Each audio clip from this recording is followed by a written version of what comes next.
അപ്പം നമുക്ക് ആ കൺഫ്യൂഷനാവും. അങ്ങനെ തെറ്റിയിട്ടുണ്ട്. ഞാൻ റിഹേഴ്സൽ എടുത്തപ്പോൾ അമ്പിളിച്ചേട്ടൻ കറക്റ്റായിട്ട് കാണിച്ചു. പിന്നെ ടേക്കായപ്പോൾ അമ്പിളിച്ചേട്ടൻ നിന്ന് എന്തൊക്കെയോ കാണിക്കുന്നു, ഒരു ഡയലോഗ് പറയുന്നു. അത് ഞാൻ ചിരിച്ചു പോയി. മേയാത്ത മാനുണ്ടോ എൻ്റെ അളിയാ.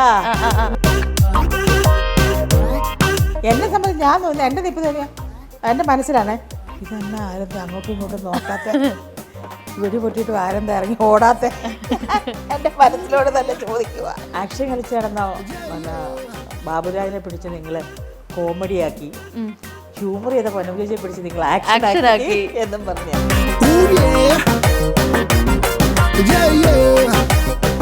Hello and welcome to Noor talks. അപ്പോൾ ഇന്നത്തെ നമ്മുടെ ഗസ്റ്റ് പൊന്നമ്മ ബാബു ചേച്ചിയാണ്. വെൽക്കം. നമസ്കാരം. അപ്പോൾ ഇപ്പോൾ തിയേറ്ററിൽ ഫുള്ള് എന്താ റൈഫിൾ ക്ലബിൻ്റെ വിശേഷങ്ങളായിരുന്നു. അത് കഴിഞ്ഞപ്പോൾ ഇതേ OTT ഇറങ്ങി. OTT ഇറങ്ങിയപ്പോഴും അതേപോലെ തന്നെ എല്ലാവർക്കും ഭയങ്കര ഈച്ച് ആൻഡ് എവറി ക്യാരക്ടേഴ്സിന് പോസിറ്റീവ് റിവ്യൂസ് ആണ്. OTTക്ക് ശേഷം എങ്ങനെയുണ്ട് ചേച്ചി ഈ റെസ്പോൺസ് ആളുകളുടെ? അത് തിയേറ്ററിൽ കാണാത്ത ആൾക്കാർ OTTയിലാണ് കാണുന്നത്. കണ്ടിട്ട് അവർ നല്ല അഭിപ്രായം പറയണത് എല്ലാവർക്കും. ഞാൻ പറഞ്ഞു നിങ്ങളത് തിയേറ്ററിൽ കാണേണ്ടതായിരുന്നു. അത് തിയേറ്റർ എക്സ്പീരിയൻസ് ചെയ്യേണ്ട പടമായിരുന്നു. വലിയ സമയം കിട്ടാത്തതുകൊണ്ടാണ്. പക്ഷെ ഞങ്ങൾക്ക് ഒത്തിരി ഇഷ്ടപ്പെട്ടു മൂവി എന്ന് പറഞ്ഞാൽ. അപ്പോൾ എൻ്റെ പോർഷനൊക്കെ ആയാലും പ്രതീക്ഷിക്കാത്ത കണ്ടപ്പോൾ ആൾക്കാർക്ക് ഭയങ്കര ഇഷ്ടം. ചേച്ചിയുടെ വായി തന്നെ കേൾക്കണം. ചേച്ചിയുടെ ഏത് സീനാണ് ഏറ്റവും കൂടുതൽ ആളുകൾ കയ്യടി കിട്ടിയ സീൻ? ചേച്ചി തിയേറ്ററിലൊക്കെ പോയി കണ്ടിട്ടുണ്ടല്ലോ. ഏത് സീനായിരുന്നു ആളുകൾ ആ പൊട്ടിച്ചിരിയും കയ്യടിയും വന്ന സീൻ? അത് അലമാരി എന്നുള്ള തോക്കെടുത്തുള്ള വെടിയിൽ. വെടി അത് ഈ അലമാരിയിലുള്ള അതൊക്കെ ഈ സ്പോട്ടിൽ നിങ്ങൾ ക്രിയേറ്റ് ചെയ്ത സംഭവമാണോ? ഈ അലമാരിയിൽ കയറിയിരുന്ന് ഉള്ള പരിപാടിയൊക്കെ? അല്ല, കറക്റ്റ് സ്ക്രിപ്റ്റിലുണ്ട്. സ്ക്രിപ്റ്റിലുണ്ട്. ഇയാൾ ചെല്ലുമ്പോൾ തന്നെ എൻ്റെ അടുത്ത് ഉണ്ണിമായ ആദ്യം പറഞ്ഞ്, ഉണ്ണിമാലല്ല എൻ്റെ അടുത്ത് സുഹാസ് ആദ്യം പറയണേ. സുഹാസ് പറഞ്ഞപ്പോഴും എൻ്റെ മൈൻഡിലോട്ടൊന്നും അതൊന്നും കയറിയില്ല. ചേച്ചിക്കൊരു സംഭവമുണ്ട്, ചേച്ചി അലമാരിയിൽ നിന്ന് വെടിവെക്കുന്നു. അപ്പം അലമാരിയിൽ നിന്ന് വെടിവെക്കാന്ന് പറയുമ്പോൾ ഞാൻ കയറിയിരുന്നുള്ള ഒരു വെടിവെപ്പിനെ പറ്റി ആലോചിക്കുന്നില്ല. അലമാരി കാണുമ്പോൾ എവിടെയും മറവിൽ നിന്നിട്ടോ അങ്ങനെ എൻ്റെ മനസ്സിലോട്ട് പോയത്. പിന്നെ അതിനുശേഷം ഉണ്ണിമായ പറയായിരുന്നു, പൊന്നു ചേച്ചി ഇതിനകത്ത് മാസുണ്ട് കേട്ടോ, മാസുണ്ടോ, ഭയങ്കര കൈയിടി വീഴുന്ന. ചേച്ചി അതൊരു അറിയുന്നില്ല സംഭവം. ഞാൻ ഈസിയായിട്ട് നിൽക്കുക. ഞാൻ എൻ്റെ അതിനകത്ത് എല്ലാം അതിനകത്ത് ചെയ്തിരിക്കുന്നപ്പോഴും ഞാനതൊക്കെ ഈസിയായിട്ട് ചെയ്തിരിക്കുന്നത്. ഈ സീനെല്ലാം കൈയടി വീഴുമെന്നോ അല്ലെങ്കിൽ ആൾക്കാർ ഇത്രയും എൻജോയ് ചെയ്തെന്നോ ഞാൻ പ്രതീക്ഷിക്കുന്നില്ല. അവരെൻ്റെ അടുത്ത് പറഞ്ഞു. ഇപ്പോൾ ലാസ്റ്റ് ഞാൻ ക്ലൈമാക്സിൽ ഞാൻ കൊണ്ടുപോയിട്ട് ബുള്ളറ്റ് 6 പിന്നെ മിച്ചം വരുന്നു എണ്ണം പറഞ്ഞ് വെടിക്കാരാണെങ്കിൽ 6 ബുള്ളറ്റ് മിച്ചം വരുന്ന കൂട്ടുകാരൻ്റെ ക്യാരക്ടർ പറയുന്നുണ്ടല്ലോ. അപ്പോഴും അവിടെയും ഞാൻ കൊണ്ട് ബുള്ളറ്റ് വെക്കുന്നുണ്ടല്ലോ. അപ്പോഴും അവിടെ ഭയങ്കര ക്ലാപ്സാണ് തിയേറ്ററിൽ. അപ്പോഴും ഞാൻ പ്രതീക്ഷിക്കുന്നില്ല അതൊക്കെ ആൾക്കാർ എടുക്കുന്നു, അവിടെ കയ്യടി വീഴുന്നൊന്നും എനിക്കറിയത്തില്ല. പക്ഷേ ഇവർക്കെല്ലാം അറിയായിരുന്നു. ആഷിക്കിനും അറിയായിരുന്നു, ഷാംപുഷ്കറിന് അറിയായിരുന്നു, ഉണ്ണിമായയ്ക്ക് അറിയായിരുന്നു, ആ ടീമിനെല്ലാം, സുഹാസിനും ദിലീഷ് സാർക്ക് എല്ലാവർക്കും അറിയായിരുന്നു അത് ആ ഏരിയയിലെല്ലാം കയ്യടി വീഴുന്ന. അതെ, സത്യം പറഞ്ഞാൽ ഈ സബ്ജക്റ്റ് ഒന്ന് നോക്കിക്കഴിഞ്ഞാൽ കുറച്ച് സീരിയസ് ആയിട്ടുള്ള സംഭവമാണ്. എന്നാൽ അതിനകത്ത് മൊത്തവും നമുക്ക് ചിരിക്കണോ സീരിയസ് ആയിട്ട് കാണണോ ഒന്നും മനസ്സിലാവാത്തൊരവസ്ഥ. അപ്പോൾ ഈ ഇങ്ങനത്തെ ഒരു സബ്ജക്റ്റ് തിയേറ്ററിൽ കാണുന്നവരെ നിങ്ങൾക്ക് മനസ്സിലായിരുന്നു ഇത് എങ്ങനെയായിരിക്കും ഇതിൻ്റെ ഒരു ഔട്ട്പുട്ട് വരിക എന്ന് എന്തെങ്കിലും ഐഡിയ ഉണ്ടായിരുന്നോ? ഒരു ഐഡിയ ഇല്ലായിരുന്നു. ഞങ്ങളുടെ പോർഷൻ മാത്രമേ അറിയത്തുള്ളൂ. ഡബ് ചെയ്യാൻ പോയപ്പോഴും ഞങ്ങൾ മറ്റേ പോർഷൻസ് ഒന്നും കണ്ടിട്ടുണ്ടായിരുന്നില്ല. ഓരോരുത്തരുടെ പോർഷൻസ് മാത്രമേ കണ്ടിട്ടുള്ളൂ ഡബ് ചെയ്യുമ്പോൾ. അപ്പോൾ എനിക്ക് ഞങ്ങൾ ആ മറ്റേ പിന്നെ അവരുടെയും ഒരു കല്യാണം കാണിക്കുന്നുണ്ടല്ലോ. അപ്പോൾ ഒരു ഫുൾ സോങ് കിട്ടി ഇംഗ്ലീഷ്. അത് ഇട്ടിട്ടാണ് മൊത്തം ആ സീൻ ഒരുപാട് പേരത് ഡാൻസ് ചെയ്തു, എല്ലാം ചെയ്തു, കളിക്കാൻ പറഞ്ഞു. അപ്പം ഞങ്ങളോട് ഓരോ പോർഷനിലും കളിക്കാൻ പറഞ്ഞപ്പോൾ എൻ്റെ വിചാരം ഇതായിരിക്കും പാട്ടെന്നാ. അതിന് ശേഷം ഇത് എല്ലാം കഴിഞ്ഞു പോയി ഡബിങ്ങിന് ചെന്നപ്പോൾ ഞാൻ പറഞ്ഞു ആ സോങ് ഒന്ന് കാണിക്കാമോ. അപ്പോൾ ഡബിങ് എഡിറ്റ് കഴിഞ്ഞാൽ എല്ലാം സെറ്റായി വന്നിട്ടുണ്ടാവുമല്ലോ, അപ്പോൾ ഒന്ന് കാണാനുള്ളത് ഇല്ല ചേച്ചി, അത് ഇവിടെയല്ല സോങ് അപ്പുറത്തെ മിക്സിങ് നടക്കുക, റെക്കോർഡിംഗ് അല്ല അതിൻ്റെ മ്യൂസിക്കിൻ്റെ സെക്ഷൻ നടക്കുക. അതിവിടെ ഇല്ലെന്ന് പറഞ്ഞു. അപ്പോൾ ഞാൻ വിചാരിച്ചു ആ സോങ് ഒന്ന് കാണാനില്ല എങ്ങനെ ഇരിക്കുമെന്ന്. കാരണം അതിപ്പോൾ എത്ര വർഷം മുമ്പുള്ളൊരു സോങ് കാണിക്കുന്നതല്ല. ഞങ്ങളൊക്കെ അതിനകത്ത് കുറേ ആടി തിമിർത്തിട്ടുണ്ട്. ഞങ്ങളെല്ലാം ഇങ്ങനെ അവിടെ ഗ്ലാസ്സൊക്കെ കൈവച്ച് കുഴഞ്ഞ് നിലത്ത് വീണ് കിടന്നിട്ടുള്ള പരിപാടി. അത് ഷാംപുഷ്കറാ പറഞ്ഞു. എൻ്റെ പണി രാമോട്ടും താഴെ ഇരുന്നോളെ. ഇത് ശരിക്കും നിങ്ങൾ കൈ നിട്ട ഡാൻസ് ആണോ അതോ ഇതിന് കൊറിയോഗ്രാഫി ഉണ്ടായിരുന്നു? ഞങ്ങളുടെ ഇഷ്ടത്തിന് ഞങ്ങൾ അങ്ങോട്ട് ചെയ്തു. ഓരോരുത്തരുടെ താല്പര്യത്തിനനുസരിച്ച്. അതാണല്ലോ നാച്ചുറൽ. അതെ, തീർച്ചയായും. പിന്നെ ആരോ ഒരാൾ ഉണ്ടായിരുന്നു കേട്ടോ, ഓർക്കുന്നില്ല ഇത് ആരാന്നുള്ളത്. കാരണം ഞാൻ ഉണ്ടോ ആരോ ഒരാ പയ്യനുണ്ടോ എനിക്ക് അറിയത്തില്ല. എന്തായാലും അത് ഞങ്ങൾ കളിച്ച് എല്ലാവരും കളിച്ച് അവരുടെ വിധം. അങ്ങേറ്റ ആണുങ്ങൾ പോലും അവിടെ കൂട്ടം കൂടി നിന്ന് അവരും കുറെ ഡാൻസ് കളിച്ചു. പക്ഷെ പടത്തിൽ വന്നപ്പോൾ ചെയ്തതിന്റെ പകുതി വന്നിട്ടില്ല അതിനകത്ത്. അപ്പൊ അങ്ങനത്തെ ഒരു പാട്ടും ഇല്ലായിരുന്നു. പാട്ടുമില്ല. അപ്പൊ അന്ന് ഏത് പാട്ടിട്ട് കളിച്ചത്? ഒരു നല്ലൊരു ഇംഗ്ലീഷ് സോങ് എനിക്കറിയില്ല. ഒരു നല്ല അടിപൊളി ഗുമ്പ് കിട്ടുന്ന, ഇപ്പൊ കിട്ടിയാലും നമ്മൾ ചാടി കളിക്കും അതുപോലത്തെ ഒരു പാട്ടായിരുന്നു. അതിൽ ഞങ്ങളൊക്കെ അവിടെ തകർത്ത് ഞങ്ങളവിടെ എല്ലാം ഭയങ്കരമായിട്ട് കളിച്ചു. സിനിമ കണ്ടു കഴിഞ്ഞപ്പോ ഇത്രേ ഉള്ളൂ ഞങ്ങളെല്ലാം കളിച്ചവിടെ എന്ന് വിചാരിച്ചാൽ അവര് അതിനകത്ത് നല്ല കണ്ടന്റുകൾ നല്ല സംഭവങ്ങൾ എടുത്തിട്ടാണ് അവരാ സോങ് സെറ്റ് ചെയ്ത്. അപ്പൊ എല്ലാം എല്ലാം ഒരുപാട് കാര്യം വന്നേ. അത് മാത്രമല്ലല്ലോ, നായാട്ടും എല്ലാം വരുന്നില്ലേ. അതെ, ആ ഒരു കല്യാണ സീൻ തന്നെ നമ്മൾ അൺഎക്സ്പെക്ടഡ് ആയിട്ട് ഒരു കുറച്ച് പോർഷനാ കാണിക്കുന്നത്. അത് നമുക്ക് അറിയത്തില്ല. ഞങ്ങളുടെ വിചാരം ഇവരുടെ ഫുൾ സോങ് പഴയകാലം കാണിക്കും. അതിനെ പറ്റി ഞങ്ങൾ ആകെ ആ പടത്താത്ത ഒരു ഡ്രസ്സേ ഞങ്ങൾക്ക് ഉള്ളൂ. ഒരു ദിവസം സംഭവിക്കുന്ന കഥയല്ലേ. ശരിയാ. പിന്നെ ഞങ്ങൾക്ക് ഒരു ഉടുപ്പ് മാറുന്നത് സെക്കൻഡ് ഈ കല്യാണം വരുമ്പോഴാണ്. കല്യാണം അപ്പം ഞങ്ങൾക്ക് ഇച്ചിരി നല്ല സീൻ, നല്ല കുറച്ചുകൂടി നല്ല മേക്കപ്പ്, കുറച്ചുകൂടി ചെറുപ്പം ബാക്ക് കാണിക്കുന്നതല്ലേ. മുടിയൊക്കെ ഞാൻ അഴിച്ചൊക്കെ ഇട്ട് ഇങ്ങനെ ഗേൽ ചെയ്തിട്ടിരിക്കുക. അപ്പം ഞാൻ വിചാരിച്ചു ഇത് പാട്ടായിട്ട് വരുന്നതായിരുന്നു എൻ്റെ വിചാരം. പക്ഷെ അതല്ല, അത് വേറൊരു ഇങ്ങനെ ചെയ്യാൻ വേണ്ടിയിട്ടായിരുന്നു. അതുപോലെ അറിയത്തില്ല. ഈ കോസ്റ്റ്യൂംസും ഭയങ്കര രസമുള്ളതായിരുന്നു. ആ ഒരു ഭയങ്കര സ്റ്റൈലിഷ് ആയിട്ട് എല്ലാവരും. എനിക്ക് തോന്നുന്നു നിങ്ങളുടെ ഫസ്റ്റ് ആ ഒരു മോഷൻ പോസ്റ്റർ ഇറങ്ങിയപ്പോൾ തന്നെ ആളുകൾ അതങ്ങ് സ്വീകരിച്ച്, അത് കണ്ടപ്പോൾ തന്നെ നമ്മുടെ മലയാളത്തിൽ അങ്ങനെ കണ്ടിട്ടില്ലാത്തൊരിത്. അത് നമ്മൾ ഓരോ ആർട്ടിസ്റ്റുകൾക്കും ഭയങ്കര ഇൻഡിവിജ്വാലിറ്റി കൊടുക്കുന്നുണ്ട് ലുക്കിൽ. എല്ലാവർക്കും ഓരോരോ ഡീറ്റെയിലിംഗ് കൊടുക്കുന്നുണ്ട്. അപ്പോൾ ഈ കോസ്റ്റ്യൂംസ് ഒക്കെ എങ്ങനെയായിരുന്നു? ആരായിരുന്നു അതിന്? മഷർ ഹംസ എന്ന് പറഞ്ഞ കോസ്റ്റ്യൂമറായിരുന്നു. അപ്പം അപ്പം എന്നെ സംബന്ധിച്ച് ഞാൻ ചെന്നപ്പോൾ തന്നെ എന്നോട് പറഞ്ഞു ചേച്ചിക്ക് ഉടുപ്പാന്ന്. അപ്പം എൻ്റെ വിചാരം റൈഫിൾ ക്ലബ്ബ് എന്നൊക്കെ പറയുമ്പോൾ എൻ്റെ വിചാരം രാമേട്ടൻ്റെ ഭാര്യ ക്ലബ്ബ്, റൈഫിൾ ക്ലബ്ബ് അല്ല, ക്ലബ്ബിലെ സീൻസ് അതാ പറഞ്ഞത്. അപ്പം എൻ്റെ വിചാരം രാമേട്ടൻ്റെ ഭാര്യ ക്ലബ്ബിലെ കാര്യങ്ങൾ. അപ്പം നല്ല പട്ടുസാരി കൊടുത്ത് നല്ല കൊണ്ടയൊക്കെ കെട്ടി നല്ല ഇങ്ങനെ നിൽക്കാന്നൊക്കെ വിചാരിച്ചു ചെന്നപ്പോൾ അവിടെ ചെന്നാൽ ഞാൻ ആ സ്വപ്നത്തിൽ കണ്ടത് വിചാരിച്ചൊരു വേഷമല്ല. അവിടെ ചെന്നപ്പോൾ പറയണേ ചേച്ചിക്കൊരു ഉടുപ്പ് വേണമെന്ന് പറഞ്ഞെന്ന്. അപ്പോൾ ഞാൻ ഞെട്ടിയെന്ന് വെച്ചില്ല, കാരണം ഓൾറെഡി ഞാൻ ഈ കുർത്തയൊക്കെ ഇടുന്നുണ്ട്. ഈ ഒരു ഉടുപ്പിനോട് എനിക്കധികം അങ്ങനെ എന്നെ അങ്ങോട്ട് ഞെട്ടിച്ചില്ല. അപ്പം എന്നാലും ഞാൻ ഓർത്തു ഞാൻ എന്തിനാണ് ഉടുപ്പിടുന്നത്, ഒരു ക്ലബ്ബല്ലേ. അപ്പോൾ അന്നേരം ഇതൊരു റൈഫിൾ ക്ലബ്ബ് ആണ്, ഇതിങ്ങനെ ഇങ്ങനത്തെ ഉള്ളു കഥാപാത്രങ്ങൾ. അപ്പോൾ അവർക്കെല്ലാം ഒരു വേഷ വ്യത്യാസം. ഉണ്ണിമായ മാത്രമേ ഉള്ളൂ സാരിയുള്ളൂ, ബാക്കി എല്ലാവരും ഉടുപ്പുകളാണ്. അപ്പോൾ അങ്ങനെ ആദ്യം എനിക്ക് ആ ഉടുപ്പ് തയ്ച്ചു. എനിക്കാണ് ആദ്യം ഡ്രസ്സ് അവിടെ വരുന്നത്. തയ്ച്ച് ഞാനതിട്ട് ആഷിക പിന്നെ എന്നെ കൊണ്ടേ കാണിച്ച് ചേച്ചി സൂപ്പറായിട്ടുണ്ട്, ചേച്ചി ഓക്കെയാണ്. എനിക്കാണ് ആദ്യം അത് ഓക്കെ ആണെന്ന് പറഞ്ഞ് എന്നെ അവിടെ അത് പാസ്സായി. ഓരോരുത്തരും തയ്ക്കും തോറും ഒരു ദിവസം മുഴുവൻ ഈ കോസ്റ്റ്യൂമിൻ്റെ പരിപാടിയായിരുന്നു, സെറ്റാകുമായിരുന്നു. ആദ്യം പൂജയായിരുന്നു. പൂജ കഴിഞ്ഞ ദിവസം തുടങ്ങിയില്ല. അന്ന് എല്ലാവരും അങ്ങോട്ടും ഇങ്ങോട്ടൊക്കെ പരിചയപ്പെട്ട്, എല്ലാവരും പുതിയ കുറേ ആൾക്കാരുണ്ട്, പഴയ ആൾക്കാരുണ്ട്, എല്ലാവരും ഒന്ന് പരിചയപ്പെട്ടു. അതിനുശേഷം പിന്നെ ഈ കോസ്റ്റ്യൂമിൻ്റെ വന്നു, അത് ഓക്കെ അടിച്ചു. രണ്ടാമത്തെ അങ്ങനെ ഓക്കെ അടിച്ചു. അങ്ങനെ എല്ലാവരും സെറ്റാകുന്ന ആ ദിവസമായിരുന്നു. പിന്നെ ഇപ്പൊ കുറച്ച് ഡ്രസ്സസ് ഒക്കെ ഇടാൻ ചേച്ചിക്ക് റിയൽ ലൈഫിൽ ഇടാൻ താല്പര്യമുണ്ടോ? അല്ല, എൻ്റെ അടുത്ത് സൂര്യയും മനുഷ്യതൊക്കെ പറഞ്ഞു ഈ കുർത്ത വരാതെ ഈ ഉടുപ്പൊക്കെ ഇട്ട് നടക്കാതെ നല്ല ഭംഗി, നല്ല ചേർച്ചയുണ്ട്, ഉടുപ്പ് തന്നെ ഇട്ടാൽ മതി. എന്തിനീ കുർത്തയൊക്കെ കഴുത്തൊക്കെ എന്താ പറയാ, മറ്റേ ആ ഉടുപ്പ് ഇങ്ങനെ വന്ന് ഇങ്ങനെ കെട്ടിയിട്ട് ഇങ്ങനെ വെസ്റ്റേൺ സ്റ്റൈലിലുള്ള ഒരു മോഡേൺ ഇതായിരുന്നു. അവർക്ക് ഓരോന്നിനും ഓരോ ആർട്ടിസ്റ്റുകളുടെ കഥാപാത്രത്തിന് ഓരോ ഇങ്ങനെ അവർ വരച്ച് വെച്ചിട്ടുണ്ട്. ഇതാണ് വേണ്ടത്, ഇന്നർക്ക് ഇതാണ് വേണ്ടത്, ഇന്നർക്ക് ഇതാണ് വേണ്ടത്, അങ്ങനെ വരച്ച് വെച്ചിട്ടാണ് അത് തയ്ച്ചു വെച്ചിരിക്കുന്നത്. അപ്പോൾ എല്ലാവരും പലരും പറഞ്ഞിട്ടുണ്ട് അതിങ്ങനെ ആ ഡ്രസ്സ് തയ്പ്പിക്കാൻ അത് ഇട്ടാൽ മതി എന്നോട്. ചേച്ചിക്ക് അതിനകത്ത് ഇഷ്ടപ്പെട്ട ചേച്ചിയുടെ ക്യാരക്ടർ മാറ്റി കഴിഞ്ഞാൽ ചേച്ചിയുടെ ഒരു ഫേവറേറ്റ് ക്യാരക്ടർ ആരായിരിക്കും? എനിക്ക് വാണി മറ്റേ നല്ല രസമല്ലേ ആ ഒരു എൻട്രിയും. പിന്നെ ആണുങ്ങളാരും ഇല്ലെന്ന് ചോദിക്കുന്നിടത്തുള്ള വാണിയുടെ എന്നുള്ളത് ഇപ്പം ഞാനാണെന്ന് കൂട്ടിക്കോ എന്ന് പറഞ്ഞ സാധനമൊക്കെ വാണി. പിന്നെ ഇഷ്ടപ്പെട്ട എല്ലാവരുടെയും എല്ലാവർക്കും അതേതായ ഏരിയയിലാർക്കും എല്ലാം കൊടുത്തിട്ടുണ്ടല്ലോ. അതെ. ഇതിപ്പോ നമ്മള് സ്ക്രീനിൽ കാണുമ്പോൾ തന്നെ ഈ ഒരു പല ഡയലോഗ്സും ഞാൻ വെടിക്കാരിയാണ് അങ്ങനെയൊക്കെ പറഞ്ഞ് നമുക്ക് ചിരി വരും. അപ്പൊ നിങ്ങൾ ഈ ഡയലോഗ് പ്രസന്റ് ചെയ്യുന്ന സമയത്ത് അവിടെ ഉണ്ടായ ഫണ്ണുകൾ എങ്ങനെയൊക്കെയായിരുന്നു? അവിടെ ഇതേപോലെ കോമഡി ആയിരുന്നു നിങ്ങൾ ഈ ഡയലോഗ്സ് ഓരോന്ന് പ്രസന്റ് ചെയ്യുമ്പോൾ? ഒന്നാമെന്ന് വെച്ച് കഴിഞ്ഞാൽ നമ്മളെ ഒരു ഇടയ്ക്ക് മഴ, ഇടയ്ക്ക് അങ്ങനെയുള്ള അവസരം ഉണ്ടായിട്ടുണ്ട് അവിടെ ഷൂട്ട് നടക്കുമ്പോൾ. ഈ മഴ മാറുന്ന സമയത്താണല്ലോ ഔട്ട്ഡോർ പെട്ടെന്ന് എടുക്കുന്നത്. അപ്പം നമ്മളവിടെ അതങ്ങ് പറഞ്ഞു. ആ സീന് അങ്ങനെ ഒരു രാമേട്ടൻ എന്നെ കൂട്ടിക്കൊണ്ട് പോകുന്ന പുറത്തോട്ടുള്ള സീൻ കൊണ്ടുപോയി അതെടുത്തു. അങ്ങനെ വലിയ കാര്യമായി ചിരിയൊന്നും അവിടെ ഉണ്ടായില്ല. ഞാൻ ആ ഡയലോഗ് പറഞ്ഞു. അതവിടെ തീർന്നു. പിന്നെ അടുത്ത ഷോട്ടോട്ട് മാറി. നമ്മൾ സ്ക്രീനിൽ കാണുമ്പോഴേ ഇതിനകത്ത് ഇത്ര കോമഡി ഉണ്ട് മനസ്സിലാവും. ഡബ് ചെയ്ത് കഴിഞ്ഞ് ഞാൻ തിയേറ്ററിലാണിത് ഭയങ്കരമായിട്ട് ഇത്. പക്ഷെ അലമാരി എന്നുള്ള മറ്റേ ഞാൻ വെക്കുന്ന ഷൂട്ട് ചെയ്യുന്ന സാധനത്തിന് അവിടെ ഭയങ്കര ക്ലാപ്സ് ആയിരുന്നു.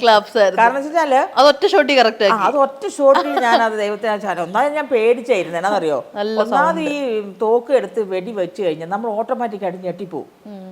ഞാനാണ് പുറത്തൊരു 5-6 പ്രാവശ്യം പോയിട്ട് കൊണ്ടുപോയിട്ട് ഒന്ന് പൊട്ടിച്ച് നോക്കി, ഇങ്ങനെ വെച്ച് നോക്കി. ഒച്ച വെട്ടുതോറും നമ്മള് മാറരുത് മനസ്സിലായി. അപ്പം അതൊരു പേടിയുണ്ടായിരുന്നു. അപ്പം എന്നെ അലമാരിക്കകത്ത് നമ്മളിങ്ങനെ ഇരിക്കുന്നു. അപ്പോൾ എന്നെ ആഷിക്ക് തന്നെയാണ് എന്നെ അതിനകത്ത് സ്റ്റെപ്പിട്ട് അതിനകത്ത് എന്നെ കയറ്റി അവിടെ ഇരുത്തുന്നത്. അവിടെ ഒരു ചെറിയ സ്റ്റൂൾ ഇട്ടിട്ടുണ്ട്, അതിനകത്ത് അയാൾ ഇരിക്കുന്നത്. അവിടെ ഒരു സ്റ്റൂളുണ്ട്, അവിടെ ഇരിക്കും. അല്ല എങ്ങനെ ഇരിക്കാൻ പറ്റത്തില്ലല്ലോ. ഒരു സ്റ്റൂളിൽ ഇരുത്തിയിട്ട് എന്നോട് പറഞ്ഞ് അടയ്ക്കും അലമാരി. അപ്പം ആക്ഷൻ പരമുള്ള തുറക്കാൻ. അപ്പം എനിക്ക് ടെൻഷനായി. ഈ തോക്കെന്ന് പറയുന്ന സാധനം നമ്മൾ ഇങ്ങനെ പിടിച്ചാൽ നമ്മുടെ മുഖം മറിയും. നമ്മളിപ്പോൾ ഒരു ആംഗിളുണ്ട് തോക്ക് പിടിക്കുന്നതിന്. ആ ആംഗിൾ നേരെ വേണം പിടിക്കാൻ. ഇത് നമ്മൾ ഈ ഡോറ് തുറക്കുകയും പിടിക്കുകയും ഇതെല്ലാം ഒരുമിച്ച് വരണം. അത് കുറച്ച് ടെൻഷൻ ആയിരുന്നെങ്കിൽ പോലും പക്ഷെ ഫസ്റ്റ് ടേക്കിൽ അതങ്ങ് ഓക്കെ ആയി. ഞാൻ വിളിച്ച് കറക്റ്റ് സമയത്ത് ആ ടൈമിങ് കറക്റ്റ് തുറക്കുന്നു, ഷൂട്ട് ചെയ്യുന്നു. അടുത്തതിനാണ് ഞാൻ അവിടുന്ന് ഒരു ആൾക്കാർ എത്ര എൻജോയ് ചെയ്ത് തിയേറ്ററിൽ. അതുപോലെ ഈ നമ്മുടെ ഹനുമാൻ ഖാൻ്റെ വരത്തില്ലേ, അവിടോട്ട് വന്ന ആദ്യം ഇങ്ങനെ ഒരു ഗണ്ണും കൊണ്ട് വരുമ്പോഴത്തേക്ക് നിങ്ങൾ എല്ലാവരും ഭയങ്കര മറ്റേ സൈക്കോസിനെ പോലെ ഇങ്ങനെ നേരെ നോക്കി നിൽക്കുക. ഒരാൾ മാത്രം അപ്പൊ ചെറുതായിട്ടൊന്ന് പതറുന്നുണ്ട്. ഞാൻ വിചാരിച്ചത് അറിയാവോ, നമ്മളോടിത് പറഞ്ഞിട്ടില്ലല്ലോ. പേടിക്കാൻ നിങ്ങൾ വെടിവെച്ചാലും പേടിക്കാത്ത ബോർഡാന്ന് പറഞ്ഞിരുന്നെങ്കിൽ എന്നെ ഒരു പക്ഷേ ഞാനന്ന് ഇപ്പോൾ കുറച്ചും കൊണ്ട് നിന്നേനെ. എനിക്ക് എൻ്റെ ഉള്ളിൽ തന്നെ ഉണ്ട് സംശയം. എനിക്കത് മനസ്സിലാവുള്ളൂ. ഞാൻ ആലോചിക്കുക, വെടി വന്ന് പെട്ടെന്ന് ആരും പേടിക്കുന്നില്ല. സാധാരണ ഒരാൾ വീട്ടിൽ കയറി നമ്മൾ അയ്യോ ഓടി വരണേ രക്ഷിക്കാൻ അങ്ങോട്ടും ഇങ്ങോട്ടും എല്ലാവരും ഓടുമല്ലോ. ഇതതിനകത്ത് അതൊന്നുമില്ല. എല്ലാവരും ഇങ്ങനെ സ്റ്റഡി ആയിട്ട് നിൽക്കുക. വെടി പൊട്ടി എല്ലാവരും ലുക്ക് നോക്കുമല്ലേ. ചിലത് നീ പൊട്ടിച്ചു ആ ഒരു മൂട് കൊടുത്താണ് നിൽക്കുന്നത്.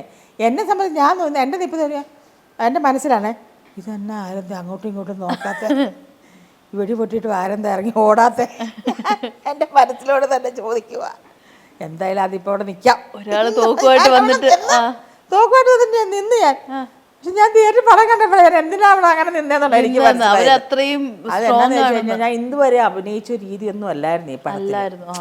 എല്ലാ പാറ്റേണും വ്യത്യാസമുണ്ട്. നമ്മുടെ ലുക്കിലായാലും നോട്ടത്തിലായാലും ഡയലോഗ് പ്രസൻറ്റേഷനായാലും. കാരണം ചില ഡയലോഗ്സുകൾ പറയുമ്പോൾ ശ്യാം പുഷ്കർ ചോദിച്ചാൽ അങ്ങനെ പറയാം, അങ്ങനെയല്ല അത് ഉദ്ദേശിക്കുന്നത്, അങ്ങനെയല്ല ചേച്ചി ഇങ്ങനെയാണ്. ഓ അങ്ങനെയാണോ, ശരി എന്നാൽ ശരി. അങ്ങനെ ചില ലുക്കാണെങ്കിലും ചില നോട്ടമാണെങ്കിലും എല്ലാത്തിനും നമുക്ക് എല്ലാം ഒരു കണക്കുണ്ടായിരുന്നു. സാധാരണ നമുക്കൊക്കെ ഒരു സ്ക്രിപ്റ്റ് നമ്മളെ അങ്ങ് അഴിച്ചു വിടുക പറഞ്ഞിട്ട് നമ്മൾ ആറാടിയോടെ കിടന്ന് നമ്മൾ ചെയ്തിട്ട് പോകും.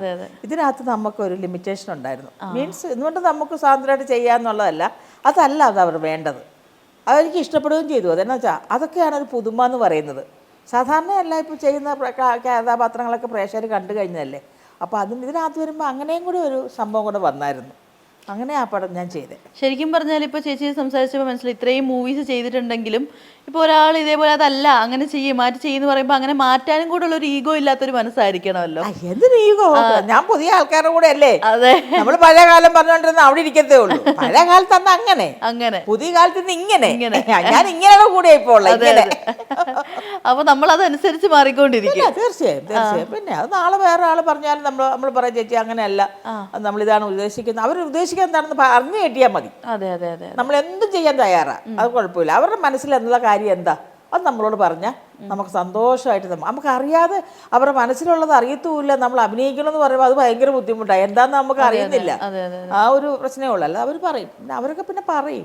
ചേച്ചിക്ക് ഇത്രയും വർഷത്തെ ഒരു കരിയറിൽ വന്ന കൂട്ടത്തിൽ ഏറ്റവും ഡിഫറെൻ്റ് ആയിട്ട് കിട്ടിയ ഒരു ക്യാരക്ടർ ഇത് തന്നെയല്ലേ? ഡിഫറെൻ്റ് ആയിട്ട് ഞാൻ എല്ലാ വേഷങ്ങളും ചെയ്തിട്ടുണ്ട്. ഇപ്പം ചെയ്യാത്ത റോളുകളൊന്നുമില്ല. അപ്പൊ തോക്ക് മാത്രം എടുത്തില്ലെന്ന് മാത്രമേ ഉണ്ടായിരുന്നുള്ളൂ. ആ തോക്കിന് എടുത്തപ്പോൾ പൂർണ്ണമായി. ഇനിയിപ്പോ തോക്ക് കയ്യിലില്ല, പരാതി ഇല്ല എന്നുള്ളതേ ഉള്ളൂ. അല്ലാതുള്ള കഥാപാത്രം എല്ലാം ഞാൻ ചെയ്തിരിക്കുന്ന പടങ്ങൾ എടുത്തു നോക്കിയാൽ എല്ലാം ഞാൻ ചേഞ്ച് വേഷങ്ങളല്ലേ ചെയ്തേക്കുന്നത്. ഒരേ തലത്തിലുള്ള വേഷങ്ങളൊന്നുമായിട്ട് എൻ്റെ കരിയറിൽ ഇല്ല. സെന്റിമെന്റ്സ് എടുത്തു നോക്കിയാലും അല്ലെ നെഗറ്റീവ് എടുത്തു നോക്കിയാലും ഹ്യൂമർ എടുത്തു. ഞാൻ ഉദ്ദേശിച്ചത് ലുക്സിലും അങ്ങനെ മൊത്തത്തിലൊരു ഡിഫറൻറ്റ്. ഞാനുണ്ട് പണ്ട് ഞാൻ നിങ്ങൾ കണ്ടിട്ടുള്ളതെന്ന് അറിയില്ല പടം ഓർമ്മച്ചപ്പ് എന്ന് പറയുന്നത് ലോകിദാസിന്റെ പടം, ലോകി സാറിന്റെ പടത്തിൽ ഞാൻ അതിനകത്തൊരു ഫ്രോക്ക് പോലത്തെ ഉടുപ്പിട്ട് ഒരു ആംഗ്ലോ ഇന്ത്യൻ ക്യാരക്ടർ. അന്ന് കൈ തോക്കില്ലായിരുന്നു കേട്ടോ. ആ ക്യാരക്ടർ അതായിരുന്നു അങ്ങനത്തെ ഒരു ക്യാരക്ടർ. പിന്നെ ഞാൻ ചെയ്തത് ഹണീബിയാണ്. ജോയ് മാത്യു സാറും നമ്മുടെ ബാബുരാജിന്റെ മദറായിട്ട് ഞാൻ അതിൽ ഞാൻ ഫ്രോക്കില്ല കേട്ടോ. അങ്ങനെ അറ്റ്ലാസ്റ്റ് അപ്പൊ തോക്ക് കിട്ടി. ഇതിനകത്ത് വന്ന വേറെ ലുക്ക് അതിനകത്ത് ആ ആംഗ്ലോ ഇന്ത്യൻ ക്യാരക്ടറും പിന്നെ ഒരു രണ്ടും ആംഗ്ലോ ഇന്ത്യൻ ക്യാരക്ടറായിരുന്നു. ഓർമ്മച്ചപ്പിനും മറ്റേ മീൻസ് നമ്മുടെ ഹണീബിയിലും ഇതായിരുന്നു. പണ്ട് സുകുമാരിയുമായിരുന്നു ഇങ്ങനെയുള്ള കുറെ കാര്യങ്ങൾ ചെയ്തുകൊണ്ടിരുന്നത്. വ്യത്യസ്തമായിട്ടുള്ള ചേച്ചി ഫ്രോക്കോ ഉടുപ്പോ ചേച്ചി ഇടാൻ തയ്യാറാണ്. അപ്പൊ അത് അങ്ങനെ അപ്പൊ ആ ഒരു സാധനം നമ്മളിലോട്ട് തോക്ക് രീതിയിൽ പറഞ്ഞപ്പോഴത്തേക്കുമാണ് പ്രേക്ഷകർ വിചാരിച്ചു എൻ്റെ കയ്യിലും ഈ കഥാപാത്രം തോക്ക് കൈ വന്നു ആക്ഷൻ. അന്ന് അവിടെ പ്രസ് മീറ്റ് ചെയ്ത സമയത്ത് ആരോ ചോദിച്ചു, പത്രക്കാരാണ്ടാ ചോദിച്ചേ, നമ്മുടെ ദിലീഷ് പോത്തിൻ്റെ അടുത്താണ് ചോദിച്ചേ, അല്ല ഇങ്ങനെ ആക്ഷൻ കളിച്ച് നടന്ന ബാബുരാജിനെ പിടിച്ച് നിങ്ങൾ കോമഡിയാക്കി, ഹ്യൂമർ ചെയ്ത പൊന്നമ്മ ചേച്ചിയെ പിടിച്ച് നിങ്ങൾ ആക്ഷൻ ആക്കി എന്നും പറഞ്ഞു. എന്തുകൊണ്ടാണ്? അപ്പോൾ ദിലീഷ് പോത്തൻ പറഞ്ഞു, അത് പൊന്നമ്മ ചേച്ചിയെ ഞങ്ങളെല്ലാ കഥാപാത്രവും അതിന് ആപ്റ്റായ കഥാപാത്രത്തിൻ്റെ ആൾക്കാരെയാണ് അതിനകത്ത് വിളിച്ചിരിക്കുന്നത്, ആഷികേനെ വിളിച്ചിരിക്കുന്നതും. അത് ഇങ്ങനെയൊക്കെ കണ്ടു തന്നെ ഞങ്ങൾ വെച്ചിരുന്ന രീതിയിൽ തന്നെ അന്ന് ദിലീഷ് പോത്തൻ അന്ന് പറഞ്ഞു. അപ്പോൾ അങ്ങനെ ഓരോ കഥാപാത്രങ്ങൾക്ക് അനുസരിച്ചുള്ള തന്നെയായിരുന്നു ആഷിക ആ പടത്തിൽ ചെയ്തത്. ചേച്ചി ഈ സ്പോട്ടിലെ ഇംപ്രവൈസേഷൻ ഒക്കെ ക്യാരക്ടേഴ്സിന് ചേച്ചി കൊടുക്കാറുണ്ടോ? പിന്നെ തീർച്ചയായും. നമ്മുടെ റൈഫിൾ ക്ലബിൽ അങ്ങനെ കൊടുത്ത എന്തായിരിക്കും? റൈഫിൾ ക്ലബിനകത്ത് നമ്മൾ കൊടുത്തത് മേയാത്ത മാനുണ്ടോ എൻ്റെ അളിയാ എന്നൊരു ഡയലോഗ് ഉണ്ട് അവിടെ. ആ ഡയലോഗ്സ് കഴിഞ്ഞിട്ട് പിന്നീട് രാമേട്ടൻ എൻ്റെ ചെവിയിൽ എന്തോ പറയുന്ന എന്തോ ഉണ്ട്, അത് അവരെ കളിയാക്കിയാ പറയുന്നത്. അത് നമുക്ക് കയ്യിൽ നിന്നിടാം. ഓക്കെ, എന്താണ്? അപ്പം ഞാൻ കേട്ടത് ഞാനും ആ രാമേട്ടൻ കയറുന്ന പറഞ്ഞ ശരിക്കും പോ ഇവിടുന്ന് എന്നും രാമേട്ടനൊരു ഞങ്ങൾ പറഞ്ഞത് ഞങ്ങളുടെ തമാശകളാണ്. അപ്പോൾ അത് ഞാൻ അവിടുന്ന് പുള്ളിക്കാരനെ പോ ഇവിടുന്ന്. അതിന് മൂന്ന് തരം ഡബ് ചെയ്തിട്ടുണ്ടായിരുന്നു. അതിന് ആപ്റ്റായത് ഏതാണോ അത് അവിടെ പോസ്റ്റ് ചെയ്തു. ഞാൻ ഡബ് ചെയ്തപ്പോൾ മൂന്നെണ്ണം വേരിയർ ഞാൻ അത് ഡബ് ചെയ്തു.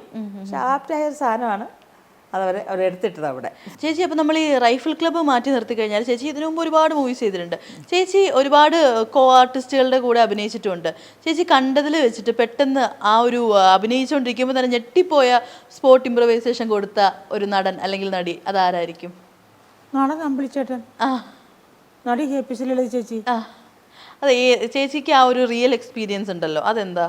അല്ല, അമ്പിളിച്ചേട്ടൻ ഞാൻ വാഴുന്നൊരു പടം ചെയ്യുമ്പോൾ ഞങ്ങൾ ഒരുമിച്ച് അഭിനയിക്കുമ്പോൾ അത്ര അടുത്ത് അഭിനയിച്ചിട്ടില്ല. 2 പടം, 3ാമത്തെ പടത്തിലാകണ്ട ഞങ്ങൾ ജോഡിയായത്. ആ സമയത്ത് അമ്പിളിച്ചേട്ടൻ ഇങ്ങനെ ഹ്യൂമർ ചെയ്യുമ്പോൾ അമ്പിളിച്ചേട്ടൻ ചിലത് ഈ റിഹേഴ്സൽ കാണിക്കുന്നതല്ല ടേക്ക് കാണിക്കുന്നത്. അപ്പം നമുക്ക് ആ കൺഫ്യൂഷനാവും. അങ്ങനെ തെറ്റിയിട്ടുണ്ട്. ഞാൻ റിഹേഴ്സൽ എടുത്തപ്പോൾ അമ്പിളിച്ചേട്ടൻ കറക്റ്റായിട്ട് കാണിച്ചു. പിന്നെ ടേക്കായപ്പോൾ അമ്പിളിച്ചേട്ടൻ നിന്ന് എന്തൊക്കെയോ കാണിക്കുന്നു, ഒരു ഡയലോഗ് പറയുന്നു. അത് ഞാൻ ചിരിച്ചു പോയി. അപ്പോൾ ഞാൻ പെട്ടെന്ന് സോറി സാറും ജോഷി സാറിൻ്റെ പടം വാഴുന്നവർ. പിന്നീട് എനിക്ക് മനസ്സിലായി അമ്പിളിച്ചേട്ടൻ. പിന്നെ 1-2 പടം കഴിഞ്ഞപ്പോൾ എനിക്ക് മനസ്സിലായി ശരി, അപ്പോൾ അതാണല്ലേ അമ്പിളിച്ചേട്ടൻ ഇപ്പോൾ ഇങ്ങനെ ചെയ്യാൻ പോകുന്നത്. അത് കഴിഞ്ഞ് പിന്നെ അമ്പിളിച്ചേട്ടൻ മത്സരിച്ച് അഭിനയിച്ച പടങ്ങളുണ്ട്. അതിലൊക്കെ അമ്പിളിച്ചേട്ടൻ പറഞ്ഞിട്ടുണ്ട് പൊന്നമ്മ കൊണ്ടുപോയി സ്പോട്ടിൽ തിരിച്ചു കൊടുക്കും. തിരിച്ചു അമ്പിളിച്ചേട്ടനോടൊപ്പം അഭിനയിക്കുമ്പോൾ അമ്പിളിച്ചേട്ടൻ ചോദിക്കും ഞാനത് ചെയ്യുമ്പോൾ പൊന്നമ്മ എന്താ ചെയ്യുന്നതെന്ന്. ഞാൻ ഒന്നും ചെയ്യത്തില്ല, ഞാൻ പറയത്തില്ല, ഞാൻ മനസ്സിൽ കൊളുത്തി വെക്കും. ഞാൻ നോട്ട് ചെയ്ത് വെക്കും അമ്പിളിച്ചേട്ടൻ ചെയ്യുമ്പോൾ ഞാനത് ചെയ്തിരിക്കും എന്നുള്ള രീതിയിൽ. അതിനൊരു മനധൈര്യം വേണം. എവിടുന്ന് ഒരു ദൈവത്തിൻ്റെ ബ്ലെസ്സിങ് കൊണ്ട് അതങ്ങോട്ട് ഞാൻ അത് മിക്കവാറും അഭിനയിച്ചിട്ടുണ്ട്. അത് അമ്പിളിച്ചേട്ടൻ വന്ന് സത്യസന്ധമായി മറുപടി പറയും, പൊന്നമ്മ ആ സീൻ കൊണ്ടുപോയി. എനിക്ക് നിങ്ങളുടെ രണ്ടാളുടെയും ഏറ്റവും ഇങ്ങനെ മേ ബി ഞാൻ ആ ചെറുപ്പത്തിൽ ഏറ്റവും ആ സമയത്ത് കണ്ടു വളർന്നുകൊണ്ടായിരിക്കും മേരിക്കൊണ്ടൊരു കുഞ്ഞാടിനകത്തിലെ നിങ്ങളുടെ രണ്ടുപേരുടെയും ഒരു കോമ്പിനേഷൻ ഉണ്ടല്ലോ, അച്ഛൻ അതുകൊണ്ട് കൊടുക്കുന്നത് ഒരു നാണവും അന്നേരം ഇതുപോലെ എന്തെങ്കിലും മെമ്മറീസ് ഉണ്ടോ മേരിക്കൊണ്ടൊരു കുഞ്ഞാട് ടൈമിലും? മേരിക്കൊണ്ട കുഞ്ഞാടിൻ്റെ മെമ്മറി പറയാനാ. മേരിക്കൊണ്ട കുഞ്ഞാട് ആ പടത്തിൻ്റെ ഫസ്റ്റ് ഷോട്ട് ഞാനാ. ആ സിനിമയുടെ അമ്പിളിച്ചേട്ടൻ വെച്ചിരുന്നതാണ് ഫസ്റ്റ് ഷോട്ട്. അന്ന് അമ്പിളിച്ചേട്ടൻ എയർപോർട്ടിൽ നിന്ന് ഫ്ലൈറ്റ് വരാൻ വൈകി. അപ്പോൾ ഇത് ഈ സിനിമയുടെ നിന്ന് ഒരു പൂജയും തുടക്കമൊക്കെ ഉണ്ട്, സമയമുണ്ട്, ഒരു മുഹൂർത്തം. ആ സമയത്ത് തുടങ്ങണം. അപ്പോൾ ഞാൻ അവിടെ ഇരിക്കുക, എന്നോട് പെട്ടെന്ന് മേക്കപ്പ് ഇട്ട് വരാൻ പറഞ്ഞു. ഞാൻ വന്നു കഴിഞ്ഞപ്പോഴത്തേക്കും എൻ്റെ അടുത്ത് പിന്നെ ഫസ്റ്റ് ഷോട്ട് വന്നപ്പോൾ ഞാൻ ആ ക്ലാപ്പടിക്കുന്ന പൈരോടി വെച്ച് മോനെ എത്ര ദിവസമായി തുടങ്ങിയിട്ട് പടമൊന്ന്. First. അയ്യോ ഇന്ന് തുടങ്ങാൻ ഞാൻ ഇപ്പോൾ ചേച്ചിയെ ഫസ്റ്റ് ഷോട്ടുന്നു. എൻ്റെ മാതാവേ ഞാനാ ഫസ്റ്റ് ഷോട്ടുന്നു, അത് കത്തിച്ചേക്കണേ മിന്നിച്ചേക്കണേന്ന് പറഞ്ഞ് മാതാവിൻ്റെ അടുത്ത് പ്രാർത്ഥിച്ചിട്ടാണ് ഞാൻ പിന്നെ ഷോട്ട് അഭിനയിക്കുന്നത്. കാരണം അമ്പിളിച്ചേട്ടൻ അവിടുന്ന് ആ പാലത്തിലുള്ള സീക്വൻസാണ് വരുന്നത്. അച്ഛനുമായിട്ട് ഇങ്ങനെ ആ സീൻ. അപ്പോൾ എൻ്റെ അടുത്ത് ഷാഫി സാർ പറഞ്ഞു പാലത്തേക്കര സാധാരണ നടന്നു വരുന്നല്ലോ, വന്നിട്ട് അച്ഛനെ കണ്ടു കഴിഞ്ഞിട്ടൊന്ന് ഇളകി പാലും കുപ്പി കൊണ്ടൊക്കെ അങ്ങനെ സംഭവം ഒന്ന്. അപ്പോൾ ആ സീൻ അമ്പിളിച്ചേട്ടൻ ഇല്ലാതെ എടുത്തതാണ്. അമ്പിളിച്ചേട്ടനെ കാണുന്നതായിട്ട് അവിടെ ലുക്ക് കൊടുത്ത് നിർത്തി, പിന്നീട് അമ്പിളിച്ചേട്ടൻ അവിടെ നിന്ന് വരുന്നതായിട്ട് അമ്പിളിച്ചേട്ടൻ്റെ ലുക്ക് എടുത്ത്. അപ്പോൾ അതൊരിക്കലും ലൈഫിൽ മറക്കാൻ പറ്റത്തില്ല. ഒരിക്കലും മറക്കാൻ പറ്റില്ല. ഞാൻ ഇന്നുവരെ അങ്ങനത്തെ പടത്തിൻ്റെ പല പടങ്ങളെയും ഹിറ്റ് പടങ്ങളുടെ ഭാഗമാണ് ഞാൻ, അത് ഓക്കെ. പക്ഷേ ഇത് ഫസ്റ്റ് പടത്തിൻ്റെ ഇങ്ങനെ ഒരു ഷോട്ട് അഭിനയിക്കാന്ന് പറഞ്ഞ് ആ പടം ഹിറ്റുമായി. അയ്യോ അത് ഹിറ്റായി, ഇത് ഭയങ്കര ഹിറ്റായി പോയി. ദൈവത്തിന് നന്ദി. എൻ്റെ ഭാഗത്തെ കൊണ്ടൊന്നും അല്ല, എല്ലാവരുടെയും വേണമല്ലോ. എന്നാലും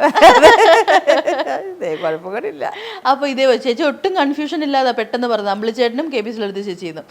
ലളിത ചേച്ചിയുടെ ഇതേപോലെ ലളിത ചേച്ചി ഞാനും പിന്നെ ഇത് അഭിനയിച്ചായിരുന്നു ഇവിടെ പുള്ളിപ്പുലി ആട്ടുംകുട്ടി, പിന്നെ പാവ എന്ന് പറഞ്ഞ പടം.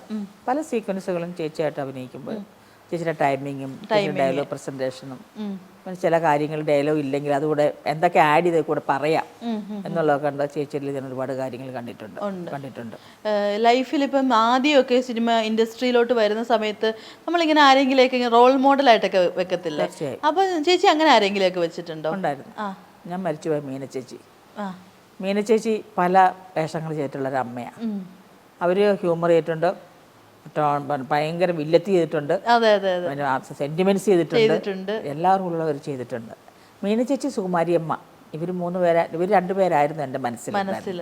ലളിത ചേച്ചി ഉണ്ട്, പക്ഷേ എങ്കിൽ പോലും എൻ്റെ മനസ്സിൽ അവരെ ഒരു നമുക്കൊരു ഉണ്ടല്ലോ ഇങ്ങനത്തെ ഒരു റോളല്ല, എല്ലാ റോളും ചെയ്യണം, എല്ലാ റോളും ചെയ്യുന്ന ഒരു ആർട്ടിസ്റ്റ് ആവണം എന്നുള്ളതാണല്ലോ മനസ്സിലുണ്ട് ആഗ്രഹം. അത് എൻ്റെ മനസ്സിൽ ഇവരായിരുന്നു. അവരെ കണ്ടിട്ടല്ലേ നമ്മളൊക്കെ സിനിമയിലേക്ക് വന്നത്. ഇവരുടെ ഈ മീന ചേച്ചിയുടെ ആണെങ്കിലും അമ്മയുടെ ആണെങ്കിലും ലളിത ചേച്ചിയുടെ ആണെങ്കിലും ഇവരുടെയൊക്കെ ചേച്ചിയുടെ ഏറ്റവും ഇഷ്ടപ്പെട്ട ക്യാരക്ടർ ഏതായിരിക്കും? അവരൊക്കെ എന്തൊന്ന് മുഖത്ത് നോക്കി പറയും. ലളിത ചേച്ചിയൊക്കെ ഞാനൊരു സമയത്ത് എൻ്റെ മുടി, എനിക്ക് ഒത്തിരി മുടി ഉണ്ടായിരുന്നു, ഇപ്പം എല്ലാം പോയേ. ആ സമയത്ത് ഞാൻ എൻ്റെ മുടി വെട്ടി ഒന്ന് വേറെ ഒരു മോഡേൺ ലുക്കാക്കി. അയ്യോ ഈ ചേച്ചി എന്നെ ഒത്തിരി വഴക്ക് പറഞ്ഞു മുടി വെട്ടിയേന്. എന്നോട് പൊന്നും മിണ്ടരുത് എന്നോട്. അപ്പോൾ എനിക്കറിയില്ല, ഞാൻ മുടിയൊക്കെ അഴിച്ചിടുമ്പോൾ അവരെൻ്റെ മുടിയൊക്കെ നോക്കുന്നുണ്ട എനിക്കറിയില്ലല്ലോ, ഞാൻ ശ്രദ്ധിക്കുന്നുള്ള കാര്യമാണ്. അവരൊക്കെ അത്രയും ശ്രദ്ധിച്ചിരുന്നു. പക്ഷെ വെട്ടി കഴിഞ്ഞപ്പോൾ എന്നെ ഒത്തിരി വഴക്ക് പറഞ്ഞു. അത് ലളിത ചേച്ചി മാത്രമല്ല, പൊന്നമ്മ ചേച്ചി വഴക്ക് പറഞ്ഞു, നീ എന്നോട് മിണ്ടരുത് എന്ന് പറഞ്ഞു. ഞാൻ മുടിയില്ല, ഞങ്ങൾക്കൊന്നും മുടിയില്ല, നിനക്ക് തമ്പുരാൻ ഇത്ര മുടി തന്നിരിക്കുന്ന, നീ ഇങ്ങനെ മിസ്യൂസ് ചെയ്ത് കളഞ്ഞല്ലോ എന്നൊക്കെ പറഞ്ഞിട്ടേ സ്വന്തം വീട്ടിലൊരു കുട്ടീൻ്റെ അടുത്ത് പറയുന്ന പോലെ ആ സമയത്ത്. പിന്നെ കൊറോണ വന്ന സമയത്ത് ലളിത ചേച്ചി എന്നെ വിളിച്ചായിരുന്നു കേട്ടോ. പൊന്നു എവിടെയാ, എന്നാ ഉണ്ട് വിശേഷം എന്ന് ചോദിച്ചു. ഞാൻ പറഞ്ഞു വീട്ടിൽ ചേച്ചി സൂക്ഷിക്കണം കേട്ടോ, എന്നെ പുറത്തൊന്നും അധികം ഇറങ്ങി നടക്കണ്ട, ആരോഗ്യത്തോടെ ഇരിക്കണം എന്നൊക്കെ പറഞ്ഞ് ചേച്ചി എന്നെ ഒരു ദിവസം വിളിച്ചായിരുന്നു. അത് പിന്നെ ചേച്ചി ഇടയ്ക്ക് എന്നെ വിളിച്ചു, ഞാൻ ചേച്ചിയെ വിളിക്കും. ചേച്ചി എവിടെയാ, വെള്ളം പൊങ്ങിയപ്പോൾ ഞാനാ ചേച്ചിയെ വിളിക്കുന്നത് ആദ്യം. ചേച്ചി എവിടെയാ? ഞാൻ വീടിൻ്റെ ഫസ്റ്റ് ഫ്ലോറിൽ ഇരിക്കുക, താഴെ മുഴുവൻ വെള്ളമാണ്, നീ മാത്രമേ വിളിച്ചുള്ളൂ, എന്നെ വേറെ ആരും വിളിച്ചിട്ടില്ലെന്ന്. ഞാൻ പറയോ സാധനം എല്ലാം വെള്ളത്തിൽ പൊങ്ങി കിടക്കുക. പിന്നെ ഞാൻ പെട്ടെന്ന് ചേച്ചിയോട് പറഞ്ഞു, ഞാൻ അവിടെ പിന്നെ ആൾക്കാരെയൊക്കെ അറിയിച്ചു, ആൾക്കാർ വന്ന് പിന്നെ നമ്മുടെ ആൾക്കാരെ നമ്മൾ അറിയിച്ചു. ചേച്ചി അവിടെ നിന്നൊക്കെ രക്ഷപ്പെടുത്തി, എല്ലാവരും പോയി. അപ്പം ഇതൊക്കെ നമ്മൾ അമ്മമാരുടെ കാര്യമാണ് പറഞ്ഞത്. ചേച്ചിക്ക് നമ്മുടെ മലയാളം സിനിമ ഇൻഡസ്ട്രിയിൽ സ്വന്തം മക്കളെ പോലെ ഉള്ള കുറച്ച് ആർട്ടിസ്റ്റുകൾ കാണുമല്ലോ, അതാരായിരിക്കും? അയ്യോ, എൻ്റെ അഭിനയിച്ച നായകന്മാരല്ലാതെ എല്ലാം പഞ്ചാര കുട്ടികളാണ്. കണ്ടു കഴിഞ്ഞാൽ എന്നെ വന്ന് എല്ലാം ഇങ്ങനെ കെട്ടിപ്പിടിച്ച് എന്നെ അങ്ങ് തിന്നുവാ. കാവ്യ മുതലേ ഞാനിങ്ങനെ പറയാം. കാവ്യാണെങ്കിലും അല്ലേ കണ്ടു കഴിഞ്ഞാൽ പറയുന്നത് പിച്ചി പറിച്ച് ഇവിടെ ഒക്കെ ഇങ്ങനെ വന്ന് പിച്ചി പറിച്ച് എടുക്കും. കാവ്യ, അതുപോലെ തന്നെ നമ്മുടെ അനുസിത്താര, പ്രയാഗ മാർട്ടിന്, നമ്മളിപ്പോൾ ഞാൻ അഭിനയിച്ച പിള്ളേരുകളെല്ലാം ഇപ്പോൾ നമ്മുടെ ദർശന ഒക്കെ ഇപ്പോൾ അഭിനയിച്ച ഇപ്പോഴത്തെ പിള്ളേരുകളല്ലേ എല്ലാം, എല്ലാ പിള്ളേരും. പിന്നെ ഇവള് മറ്റേ പേര് മറന്നു പോയല്ലോ, ഏത് സിനിമ? നമ്മുടെ പലകാര്യത്തി മറന്നു പോകണോ, പേര് മറന്നു പോകാനോ, എന്നെ ഓടിക്കും. ഹണിറോസ് അല്ല, ഹണിറോസും അതെ, ഹണിറോസ് പിന്നെ കഴിഞ്ഞ പ്രാവശ്യം ഓടിയത് ചേച്ചി ഹായ് എന്നും പറയാൻ ചിലർ വന്ന് അങ്ങോട്ട് അള്ളെ പിടിച്ച് ബാമ അങ്ങനെ അനന്യ, നമ്മുടെ സാരിയു. റിമി ടോമി മോശമല്ല, റിമി ടോമി മറ്റേ പൊന്നൂസ എന്നൊക്കെ പറഞ്ഞ് എൻ്റെ കവിളിലൊക്കെ വന്ന് പിടിച്ച് എന്നെ വന്ന് പുണ്യാരിച്ചിട്ടൊക്കെ പോകും. ഇതൊക്കെ ഒന്നുമില്ല, പുണ്യാരിക്കും വന്നിട്ട് എല്ലാവർക്കും ഭയങ്കര സ്നേഹമാണ് എന്നോട്. ചേച്ചി എനിക്ക് തോന്നുന്നു എല്ലാ പ്രായക്കാരോടും പെട്ടെന്ന് ഇണങ്ങും അല്ലേ? എല്ലാവരുമായിട്ട് അടുപ്പം, എല്ലാ പ്രായക്കാരോടും അങ്ങനത്തെ ഒരു മെന്റാലിറ്റി ഉള്ള അത് എൻ്റെ പ്രായം മുതലുള്ള ആൾക്കാർ പോലും എന്നോട് ഭയങ്കര സ്നേഹമാണ്. അതാ, എല്ലാ പ്രായക്കാരുമായിട്ടും സെറ്റ്.